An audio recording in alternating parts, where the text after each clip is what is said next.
آزاد کشمیر میں احتجاج نے پرتشدد رنگ اختیار کر لیا۔ میرپور میں مظاہرین اور پولیس میں تصادم، سب انسپکٹر عدنان قریشی گولیاں لگنے سے جاں بحق، 3 مظاہرین بھی زخمی ہوئے۔ سب انسپکٹر کی نماز جنازہ آج ہوگی۔ پولیس کا کہنا ہے مظاہرین میں شامل کچھ لوگوں نے گولیاں چلائیں۔ مظاہرین نے پولیس پر پتھراؤ اور کانچ کی بوتلیں بھی برسائیں۔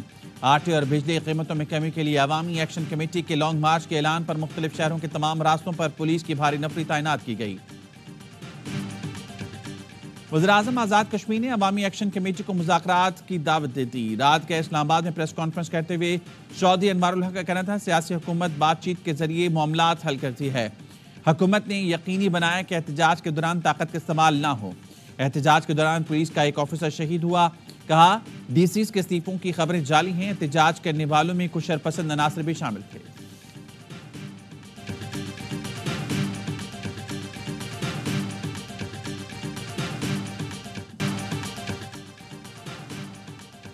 وزیر اعلیٰ گورنر کے پی کی ایک دوسرے کو کھلم کھلا دھمکیاں۔ علی امین گنڈاپور نے کہا گورنر اپنی اوقات میں رہیں، اس بار چھوڑ رہا ہوں، دوبارہ نہیں چھوڑوں گا۔ آپ کی گاڑی کا تیل میرے بجٹ سے جاتا ہے، گورنر ہاؤس آپ کی ملکیت نہیں، ایسا نہ ہو اسے عوام کے لیے کھول دوں۔ آپ ایک لیٹر پر نوٹیفائی ہوئے تو ایک لیٹر پر نوٹیفائی ہوئے تو ایک لیٹر پر ڈی نوٹیفائی بھی ہو جاؤ گے۔ آپ کی حیثیت یہی ہے ایک لیٹر۔ فیصل کنڈی نے جواب دیا ناچنے والے گھوڑے ریس نہیں جیتتے، مجھے گورنر رہنے دیں، صرف فیصل کریم کنڈی بن گیا تو علی امین سے بڑا بدماش ہوں۔ علی امین جیسے لوگوں سے نمٹنا جانتا ہوں، گورنر ہاؤس کی حفاظت کرنا میرا فرض ہے۔ صوبے میں امن و امان کی صورتحال گھمبیر ہے، بدماشی سے وفاق پیسے نہیں ملتے۔ پی ٹی آئی والے خوفزدہ ہیں، شاید میں گورنر راج لگا دوں گا، سیاسی یتیموں کو شہید بنا کر دکان چمکانے کا موقع نہیں دوں گا۔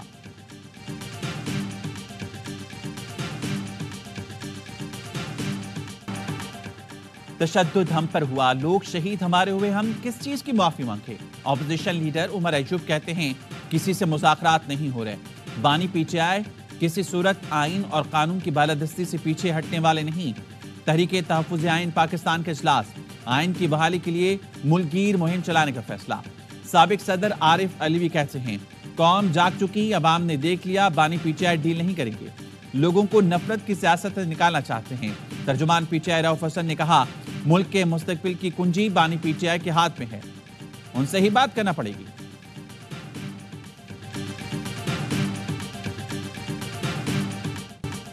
پاکستان ازلانشا ہاکی ٹورنامنٹ نہ جیت سکا، پورے ٹورنامنٹ میں ناقابل شکست رہنے والی قومی ٹیم فائنل میں جاپان سے ہار گئی۔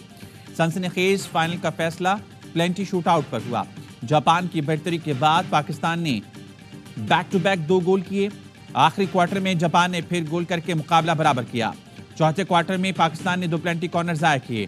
پلینٹی شوٹ آؤٹ پر جاپان کے گول کیپر نے 3 گول بچائے۔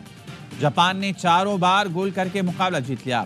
جاپان نے پہلی بار ازلانشا ٹورنامنٹ جیتا۔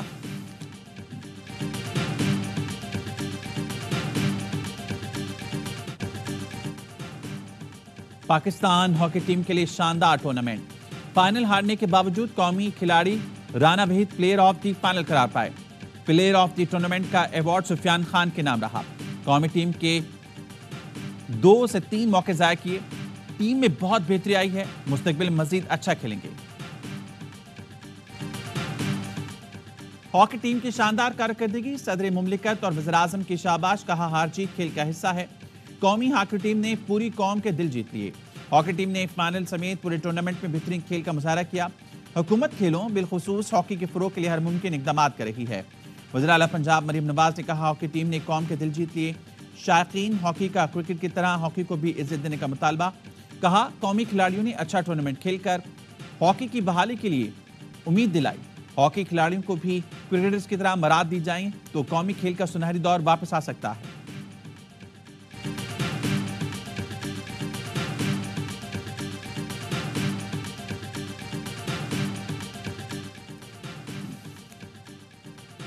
فیض آباد دھرنا کمیشن کی رپورٹ ٹی او آرز کے برخلاف قرار، نظرثانی کیس کی گزشتہ سماعت کا تحریری حکم نامہ جاری۔ سپریم کورٹ نے حکم نامے میں کہا کمیشن نے مینڈیٹ سے باہر جا کر اصرار کیا کہ ایک مخصوص شخص نے کچھ غلط نہیں کیا۔ کمیشن نے محض اس شخص کی کاغذ پر لکھی تردید پر انحصار کیا۔ سب فریقین سے مساوی سلوک نہیں کیا، ایک فریق سے بیان حلفی اور دوسرے سے سادہ بیان لیا۔ فریقین کو ایک دوسرے پر جرح کا موقع بھی نہیں دیا۔ کمیشن رپورٹ میں صوبائیت کی جھلک مایوس کن ہے۔ رپورٹ میں محض جملہ بازی اور اصلاحات ہیں، ٹھوس مواد نہیں۔ حکم نامے کے مطابق اٹارنی جنرل نے بھی کہا رپورٹ ٹھوس مواد سے خالی ہے۔ تحریک لبیک کے کسی فریق کا بیان ہی نہیں لیا گیا۔ رپورٹ پبلک کی جائے گی یا نہیں، 2 ہفتے میں وفاق کا جواب جمع کرائیں۔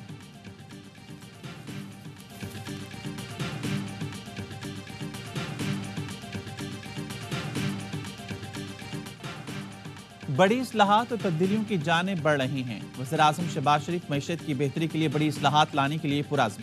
العربیہ ٹی وی کو انٹرویو میں کہا پاکستان اور سعودی عرب خطے کی ترقی اور خوشحالی میں شراکت دار ہیں۔ سعودیہ کی مدد سے نوجوانوں کو آئی ٹی تربیت دیں گے۔ ترکیہ، کویت، قطر، چین بھی حصہ بن سکتے ہیں۔ شہزادہ محمد بن سلمان نے سعودی عرب کو تبدیل کر دیا۔ ان کی قیادت میں عالمی معاشی انقلاب لا سکتے ہیں۔ سعودی عرب کے تعاون اور تجربوں سے استفادہ کریں گے۔ شہباز اسپیڈ اب پاکستان اسپیڈ ہے۔ وزیر اعظم شہباز شریف سے برطانوی ہائی کمشنر جین میریٹ کی ملاقات۔ شہباز شریف نے کہا برطانیہ اور دیگر ملکوں سے سرمایہ کاری کے خواہاں ہیں۔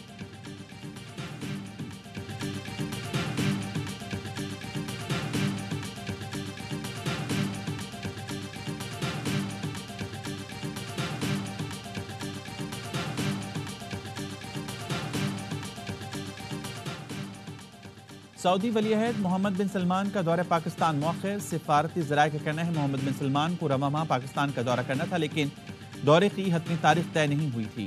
حکومتی ذرائع کے مطابق سعودی ولی عہد کے دورے کی تاریخ سے متعلق پاکستان اور سعودی وزارت خارجہ کی مشاورت جاری ہے۔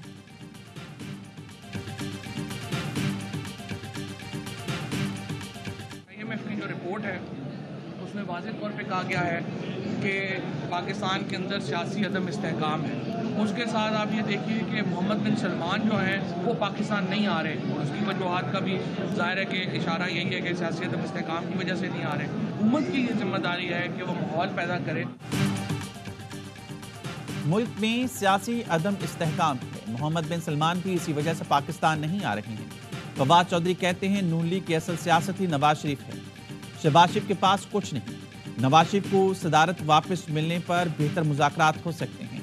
رانا ثنا کا پی ٹی آئی سے بات کرنے کا بیان درست سمت کی جانب قدم ہے۔ ایک بیان آتا ہے پی ٹی آئی پر پابندی لگا دیں، اگلے دن آتا ہے بات چیت کریں۔ حکمران جماعتیں واضح کریں کہ وہ چاہتی کیا ہیں۔ بانی پی ٹی آئی نے اپنی رہائی یا ڈیل کے لیے کوئی بات چیت نہیں کرنی۔ بانی پی ٹی آئی لڑائی ہار جاتے ہیں تو پاکستان ہار جاتا ہے۔ پی ٹی آئی میں شمولیت کے سوال پر کہا ہم نے پی ٹی آئی کو چھوڑا ہی کب ہے۔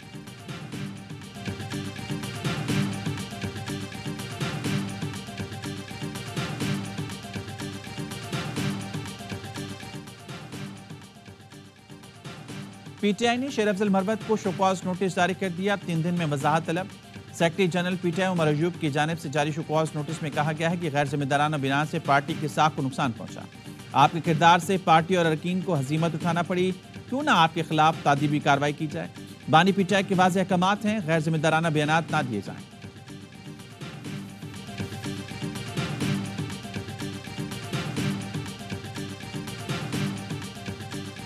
بلوچستان کا امن بلوچستان کی ترقی کا ضامن ہے کہ اگر بلوچستان کے لوگوں کو حقوق چاہیے، جماعت اسلامی یہ مقدمہ میں کوئٹہ کے اس پارک میں نہیں بلکہ مینار پاکستان میں لڑنا چاہتا ہوں۔ بلوچستان پاکستان کے امن اور ترقی کا ضامن ہے۔ لوگوں کو حقیر سمجھ کر کبھی بھی امن قائم نہیں کیا جا سکتا۔ بلوچوں کو عزت دینا ہوگی۔ کوئٹہ میں امیر جماعت اسلامی پاکستان حافظ نعیم الرحمان کا خطاب، کہا حقوق بھی نہیں دیے جاتے اور کہتے ہیں تابعداری کریں، عوام کو تقسیم کرنے والوں کے خلاف اٹھ کھڑے ہوں۔ بلوچستان کا مقدمہ مینار پاکستان پر لڑیں گے۔ جماعت اسلامی بلوچوں کے ساتھ کھڑی ہے۔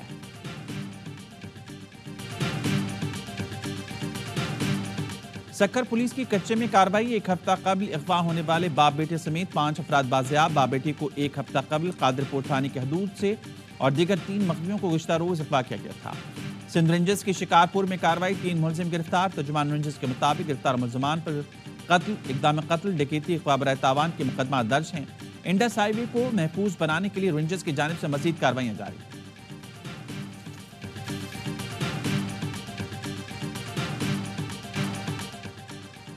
کے الیکٹرک کی یقین دہانی کے باوجود امتحانی مراکز میں لوڈ شیڈنگ، طلبہ کے لیے امتحان بن گیا وبال جان۔ کئی امتحانی مراکز میں بھی بجلی بند رہی۔ شدید گرمی اور حبس کے باعث طلبہ اذیت سے دوچار رہے۔ ملیریا کے امتحانی مرکز میں ڈی ہائیڈریشن سے طالبہ کی حالت غیر ہو گئی۔ Chairman all Sindh private schools and colleges ایسوسی ایشن کا ناظم امتحانات کی برطرفی کا مطالبہ۔ حیدر علی کا کہنا ہے طلبہ شدید گرمی میں چٹائی پر بیٹھ کر پرچے دینے پر مجبور ہیں۔ جماعت اسلامی کے تحت شہر بھر میں کے الیکٹرک کے خلاف احتجاجی مظاہرے۔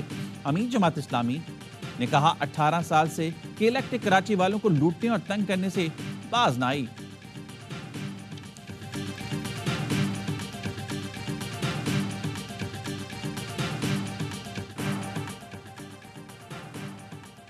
بجلی اور گیس کے نرخ بر وقت لاگت کے مطابق طے کیے جائیں۔ گردشی قرضہ نہ بڑھانے دیا جائے۔ صنعتوں کے لیے بجلی کی سبسڈی اور گیس کے رعایتی نرخ ختم کیے جائیں۔ آئی ایم ایف نے آئندہ بجٹ میں توانائی سیکٹر کے لیے پالیسی گائیڈ لائنز فراہم کر دیں۔ آئی ایم ایف کا کہنا ہے توانائی اصلاحات کے بغیر پاکستان کی معیشت خطرات سے دوچار رہے گی۔ آئندہ مالی سال کے دوران بجلی اور گیس کے بلوں میں وصولی بہتر بنائی جائے۔ آئی ایم ایف ماہرین کی پاکستانی حکام سے ملاقات۔ ایف بی آر کے ڈائریکٹ ٹیکس کی وصولیوں کا ہدف 4,216 ارب روپے سے بڑھا کر 4,597 ارب روپے کرنے پر اتفاق۔ رواں مالی سال کے بجٹ میں حکومتی اخراجات میں 235 ارب روپے کی کمی لائی جائے گی۔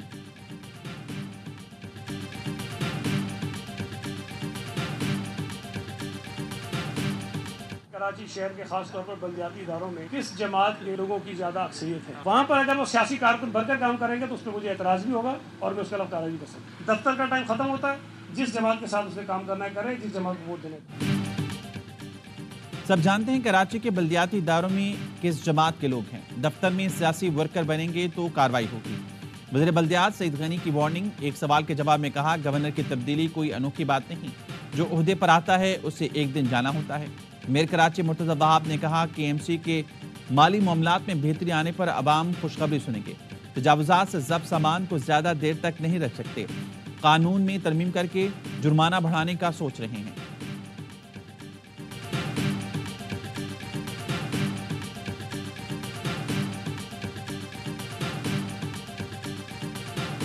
کراچی والے ڈاکوں کے بعد آوارہ کتوں سے بھی پریشان۔ اعظم آباد اور عزیز آباد سمیت کے علاقوں میں پاگل کتے شہریوں کو کاٹنے لگے۔ شہری کہتے ہیں درخواستیں دے دے کر تھک گئے، کچرا چننے والے بچے بھی کتوں سے پریشان۔ ڈاکٹرز کا کہنا ہے بر وقت ویکسین نہ ملنے سے درجنوں بات ہوتی ہیں۔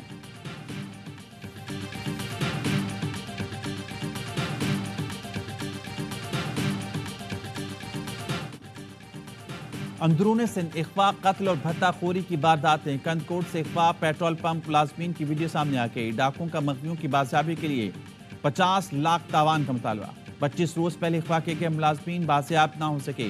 شکارپور میں قتل 2 افراد کے لواحقین کا پولیس کے خلاف احتجاج۔ قاضی احمد میں بھتہ نہ دینے پر زمیندار کی املاک تباہ کر دی گئی۔ رفح میں بے گھر فلسطینیوں پر آگ اور بارود کی بارش۔ صہیونی فوج نے مزید 28 فلسطینی شہید کر دیے۔ غزہ اور خان یونس میں بھی اسرائیلی حملے جاری۔ مظلوم فلسطینیوں کے لیے کہیں جائے پناہ نہیں۔ 3 لاکھ سے زیادہ فلسطینی رفح سے نقل مکانی کر گئے۔ شہید فلسطینیوں کی مجموعی تعداد 34,971 ہو چکی۔ الشفا اسپتال میں اجتماعی قبر سے مزید 80 لاشیں ملی۔ اسرائیلی جہاد کے دوران اجتماعی قبروں سے ملنے والی لاشوں کی تعداد 520 ہو چکی۔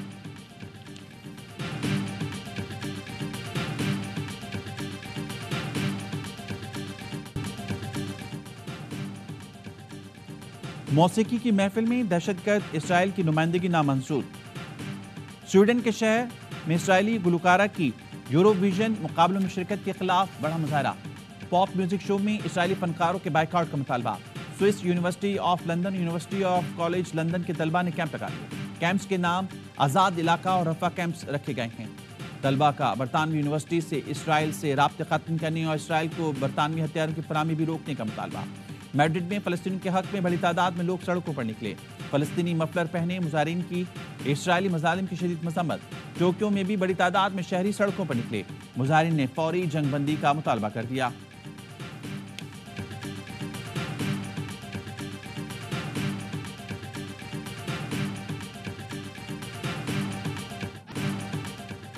افغانستان میں طوفانی بارشوں سیلاب نے تباہی مچا دی۔ صوبہ بغلان، بدخشاں اور تخار کے کئی اضلاع میں ہنگامی صورتحال کا سامنا۔ یون ادارہ برائے خوراک نے بتایا 300 سے زائد افراد کی جان چلی گئی، سینکڑوں زخمی۔ اور درجنوں لاپتہ ہیں۔ مختلف علاقوں کے ندی نالوں میں طغیانی کے سبب گھروں اور گاڑیوں کو شدید نقصان پہنچا۔ بڑی تعداد میں لوگ امداد کا منتظر ہیں۔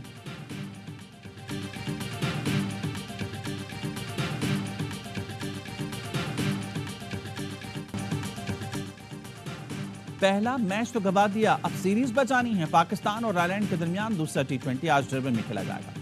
ٹیم میں فاسٹ بولر محمد عامر کی واپسی ہوگی، مسٹری سپنر ابرار احمد کی بھی شمولیت کا امکان۔ قومی ٹیم کو پہلے میچ میں 5 وکٹ سے شرمناک شکست ہوئی تھی۔ بلے بازوں نے سست بیٹنگ کی تو بالرز نے بھی دل کھول کر رنز لٹائے تھے۔ قومی ٹیم کی اپسٹ شکست پر شائقین کرکٹ پھٹ پڑے، کہتے ہیں آئرلینڈ سے ہاریں گے تو ورلڈ کپ میں کیا کریں گے؟ کارکردگی سے لگتا نہیں ٹیم نے کوئی تیاری کی ہے۔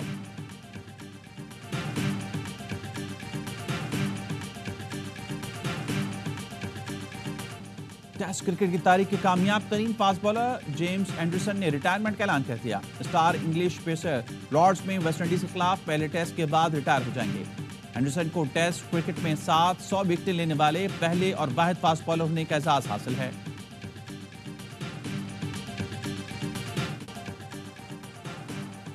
پاکستان کی نمبر 1 خاتون اسکواش کھلاڑی ثنا بہادر قوت سماعت اور گویائی سے محروم۔ انڈر 11 سے انڈر 19 تک کئی گولڈ میڈلز اپنے نام کر چکی۔ ایشین اور ورلڈ جونیئر چیمپئن شپ میں پاکستان کا نام روشن کرنا مشن۔ خیبر پختونخوا کی حسین ترین وادی چترال میں کلاش قبیلے کے سالانہ تہوار چلم جوش کی تیاریاں۔ رنگا رنگ تہوار کو دیکھنے کے لیے ملکی اور غیر ملکی سیاح وادی کا رخ کرتے ہیں۔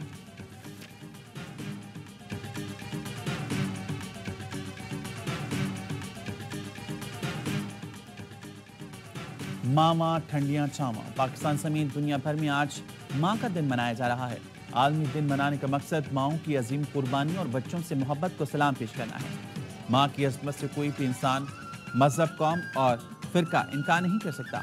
ماں کے مقدس ترین رشتے کی عظمت اور اہمیت کو اجاگر کرنے کے لیے دنیا بھر میں ہر سال مئی کے دوسرے اتوار یہ دن منایا جاتا ہے۔